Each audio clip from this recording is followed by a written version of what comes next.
जीवन में हम सब ने बहुत पढ़ाई की है। देख लीजिए, याद कर लीजिए। बच्चा 3 साल का हुआ नहीं कि मैया उसको लेके चली स्कूल। आजकल तो नया नाम हो गया है स्कूल का, नर्सरी स्कूल, प्री स्कूल।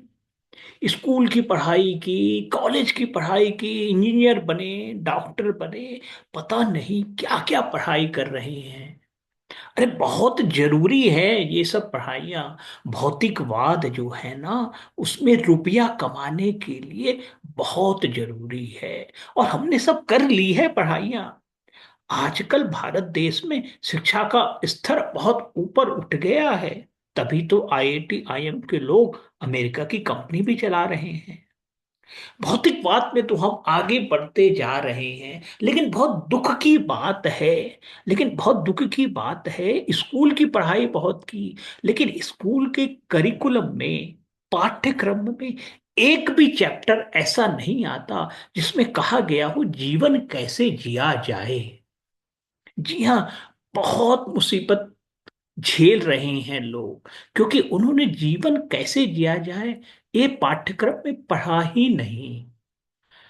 पहला दूसरा तीसरा आने के चक्कर में लगे रहे, आ तो गए, लेकिन जीवन की जो रेस चल रही है वहां बहुत पिछड़ते जा रहे हैं। तभी तो हमारी नौजवान पीढ़ी है, बहुत जल्दी सुसाइड कर ले रही है, बहुत जल्दी डिप्रेशन में आ जाती है भैया। पहले तो ये घटनाएं लड़कियों में ज्यादा होती थी। दहेज प्रताड़ना के कारण बेटियां सुसाइड कर लेती थी, लेकिन आजकल लड़कों में डिप्रेशन की घटना बहुत बढ़ने लगी है। बहुत बढ़ने लगी है।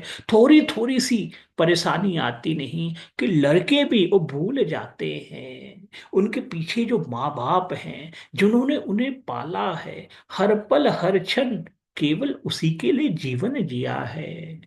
लेकिन लोग सब भूल जा रहे हैं। कोटा में पढ़ाई करने जाते हैं आईआईटी की, वहां भी यही गलती कर जा रहे हैं, क्योंकि हमारी शिक्षा पद्धति में कुछ कमी रह गई है। एक पाठ्यक्रम जोड़ने की जरूरत है जिसमें लिखा होना चाहिए जीवन जिया कैसे जाए। और मेरी बात मानो, सबसे सरल अध्याय होगा। सबको 100% मार्क्स मिलेंगे इसमें, क्योंकि ये जीवन जीने की कला है। जीवन जीने की कला पढ़ाई जाएगी, और इससे अच्छा अध्याय, इससे अच्छा पाठ्यक्रम तो हो ही नहीं सकता। क्योंकि रुपया पैसा कमाना तो हर कोई सिखा देगा, लेकिन रुपया पैसा के बिना और रुपया पैसा के साथ जीवन कैसे जिया जाए, ये तो हमारा केवल आध्यात्म ही सिखाता है। क्योंकि ये भारत देश है ना, ऋषियों की भूमि है। और ऋषियों की यही परंपरा चली आ रही है कि उन्होंने अपना सारा जीवन, एक एक सांस केवल समर्पण किया है। श्रद्धा भक्ति के साथ उन्होंने ईश्वर की तलाश करने की कोशिश की है, हर पल हर क्षण। वो पहचान गए, वो जान गए, हर कण कण में जो खिल रहा है, मुस्कुरा रहा है, वही मेरा कृष्ण है, वही मेरा गोविंद है, वही राम है। वही राम है, इधर उधर भटकने की जरूरत नहीं है। बहुत मेहनत की है मेरे संतों ने, इस संतों की तपोभूमि कहलाती है भारत देश। और विश्व में कहीं नहीं मिलेगा। आर्थिक तरक्की तो सारा देश करता जा रहा है, लेकिन जो आध्यात्मिक तरक्की की है ना भारत ने, वो ऋषियों की देन है भैया। लेकिन हम क्या कर गए, पिछले 400-500 सालों से, जहां भक्ति मार्ग के बाद भारत देश आध्यात्म के मामले में बहुत पीछे चला गया। अंग्रेजों ने गुलाम रखा, मुगलों ने गुलाम रखा, तो हम भैया आध्यात्म से दूर हो गए। केवल रोजी रोटी के चक्कर में पड़ गए। बहुत तरक्की की, आजादी के बाद आज सब घरों में सारी सुख सुविधाएं हैं। इन सुख सुविधाओं को तो बहुत पाया है, लेकिन जीवन कैसे जिया जाए इसमें बहुत पीछे चले गए हैं भैया। और सारे घर में आज, चाहे बुजुर्ग हो चाहे नौजवान पीढ़ी हो, कष्ट झेल रहा है। मन प्रसन्न नहीं है। जबकि जीवन तो आनंद का मेला है, क्योंकि सत्यचित आनंद का स्वरूप है, कृष्ण गोविंद का स्वरूप जो है ना, वो सत्य चित्त आनंद है। हर समय सदैव प्रसन्न चित्त रहते हैं। जीवन पे सिखाया है उन्होंने। क्योंकि गोविंद रहते कहाँ हैं, जानते हैं ना आप, सब कोई जानते हैं। एक समुद्र के अंदर उनका निवास स्थान, देखिए तो सही। जिसको समुद्र की लहरें देख के लोग घबरा जाते हैं, नौका हिल जाती है, नौका डूब जाती है, वहां कृष्ण गोविंद ने अपना स्थान बनाया है। वहां तपस्या करते हैं मेरे कृष्ण, मेरे गोविंद, मेरे विष्णु। और उनकी सैया को कोई हिला नहीं पाता। वो यही कहते हैं, यही संदेश देते हैं समुद्र के माध्यम से कि भैया, जीवन में हलचल कितनी भी हो जाए, जीवन में दुख दर्द कितने भी हो जाए, अपने मन को अपने संयम में बना के रखना, अपने मन को अपने कंट्रोल में रखना। जैसे गाड़ी होती है ना, जीवन की गाड़ी, यदि वो कंट्रोल में है ना, तो हवा पानी कैसे भी आए, कितनी भी आंधी तूफान आए, कितना भी मौसम बदल जाए, उसको फर्क नहीं पड़ता। जैसे बरगद का पेड़ देखा है ना आपने, हम सब पूजा करते हैं, क्योंकि बरगद के पेड़ में मेरे साक्षात मेरे भोले शिव शंकर का निवास स्थान है। हर पल हर क्षण जब भी बरगद के पेड़ को देखो, नमन कर लो, लपेट लो, गले लगा लो, आलिंगन कर लो, मेरे भोले शिव शंकर का निवास स्थान है। कितनी भी आंधी आ जाए, कितनी भी तूफान आ जाए, बरगद का पेड़ सिखाता है हमें एक कुटुंब की तरह रहने का। भारत देश एक कुटुंब है भैया। एक भारत देश का जो झंडा है ना, उसके अंदर यदि बरगद का पेड़ को लगा दिया जाए तो भी कोई आपत्ति नहीं होनी चाहिए किसी को, क्योंकि भारत देश ही दिखाता है सारे धर्म के साथ हम सब प्रेम भावनाओं से कैसे रहते हैं। जहाँ 33 करोड़ देवी देवताओं का निवास स्थान है, वो बरगद का पेड़ सिखाता है हम सब एक छत्र छाया में कैसे सुरक्षित रहते हैं, कैसे आध्यात्म के बेस पे हम सब आगे बढ़ रहे हैं। विज्ञान के साथ आध्यात्म, ये दोनों को जो मिलन है ना, तभी तो स्वामी विवेकानंद ने कहा है उठो जागो। परिस्थिति कैसे भी रहे, परिस्थिति तो क्या है, सुख दुख होता नहीं संसार में, ये केवल हर किसी के देखने का एक नजरिया है भैया।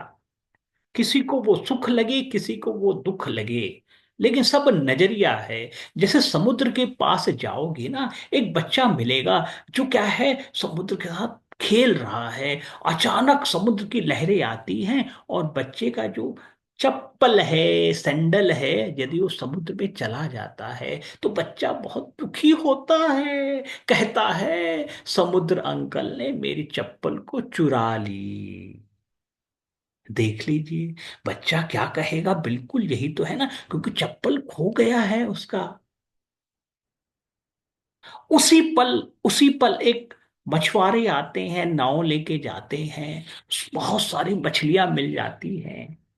तो वो क्या कहते हैं, मछुआरे, आहा हा, मेरा समुद्र ही मेरा पालनहार है, मेरा समुद्र ही मेरा पालनहार है।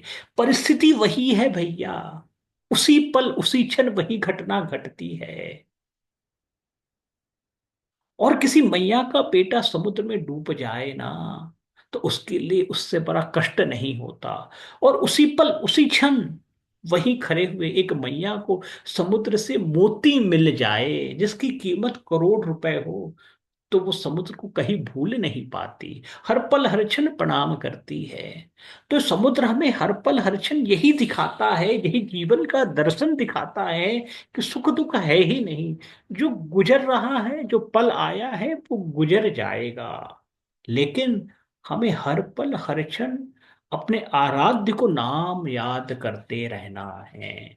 जीवन में हर पल हर क्षण खुशी ही खुशी मिलेगी आपको, सुख शांति समृद्धि आएगी। गलती यही कर देते हैं, जीवन के भौतिकवाद में रहते हुए हम सारे कार्य करते हैं, लेकिन मेरे कृष्ण मेरे गोविंद राधा रानी को क्या है, भूल जाते हैं। हम केवल उनको तभी याद करते हैं जब जीवन में कष्ट आता है या जीवन में उनकी जरूरत पड़ती है। यदि बच्चों का एग्जाम है, हाँ हाँ बेटा मंदिर चले जाना। बिटिया की शादी है, हाँ बेटा मंदिर चले जाना। अरे भैया, अच्छे समय में तो जाना ही चाहिए, लेकिन जीवन में यदि आप जीवन शैली को ढाल लो ना, सुबह शाम हर पल हर क्षण यदि कृष्ण गोविंद राधा रानी के साथ बिताओ ना, तो इससे अच्छा जीवन में मार्गदर्शन कोई नहीं कर सकता। क्योंकि ये ऐसे ईश्वरी तत्व से जुड़ते हैं ना, हम सब मंदिर होता ही है हम सबको ईश्वर तत्व से जोड़ने का, एक चुंबक से जोड़ने का, जो हमारी चारों तरफ हमारी रक्षा करता है। क्योंकि जीवन में हमें किसी चीज की गारंटी नहीं है भैया, कि जीवन में कब अशुभ घटना घट जाए। लेकिन उस अशुभ घटना में आप अपने आप को कैसे, उस घटना का जीवन में प्रभाव पड़ता है और कैसे निकाल पाते हैं, ये दिखाता है कि आप अंदर से कितने मजबूत हैं। और अंदर से मजबूत वही हो पाएगा जो आध्यात्म की धरती से जुड़ा रह पाएगा, जो अपने आप को समझ पाएगा। कहते हैं ना, ईश्वर में सारी शक्तियां हमारे अंदर ही डाल रखी है, बस उस शक्ति को किस समय पे कैसे यूज किया जाए, ये हम पे छोड़ रखा है। लेकिन हम क्या है, अपने आप को जानने में कम समय बिताते हैं और दूरी दुनिया को जानने में ज्यादा समय लगाते हैं। सुबह शाम हुई नहीं, पार्क गए, वहां सारू हो गए, बक बक बक बक करने। माताएं बहनें बहुत बक बक करती हैं, पिताजी दादाजी भी बहुत बक बक करते हैं। सारी संसार की खबर रखते हो आप लोग, सारे संसार की खबर रखते हो, आज तक से देश चलता है, आज तक भी पीछे रह जाता है। तो भैया संसार की खबर मत रखो, ये जो संसार का जो रशिया है ना कृष्ण गोविंद, उसकी खबर रखो। जिस संसार का मालिक है ना, उसकी खबर रखा करो। संसार की खबर मत रखो, संसार जिसका है उसकी खबर रखो भैया। क्योंकि जब हम नहीं थे तो भी था, जब हम हैं तो भी है, और हम सब जब नहीं रहेंगे तो भी वो रहेगा। संसार गतिमान है, जब से हम सब संसार में आए हैं, 5,000 साल 10,000 साल किसी को मालूम नहीं। तब से मेरे कृष्ण मेरे गोविंद ने इस संसार की रचना की है, तब से इस संसार के हर कण में समाया हुआ है। तभी तो कहा गया है, उठो जागो, दुख दर्द के आगे ही तो हरि का दरबार है। दुख दर्द आते ही हैं जीवन में बताने के लिए कि संसार की तरफ मुंह देखोगे ना, कुछ नहीं मिलने वाला। लोग कहते हैं ना, दुख दर्द में जो साथ दे वो अपना है। संसार के बहुत कम मिलेंगे जो आपका साथ दे, इसीलिए कहते हैं दुख में भी सुमिरन करो, सुख में भी सिमरन करो, हर पल हर क्षण सिमरन करो कृष्ण गोविंद राधा नाम का। तो जीवन में सुख शांति समृद्धि आई, जीवन में आगे ही बढ़ते चले जाओगे, पीछे मुड़ने का कोई प्रश्न ही नहीं उठता। जय जय श्री कृष्णा, जय जय श्री राधे, वृंदावन धाम की जय हो, राधा रानी की जय हो।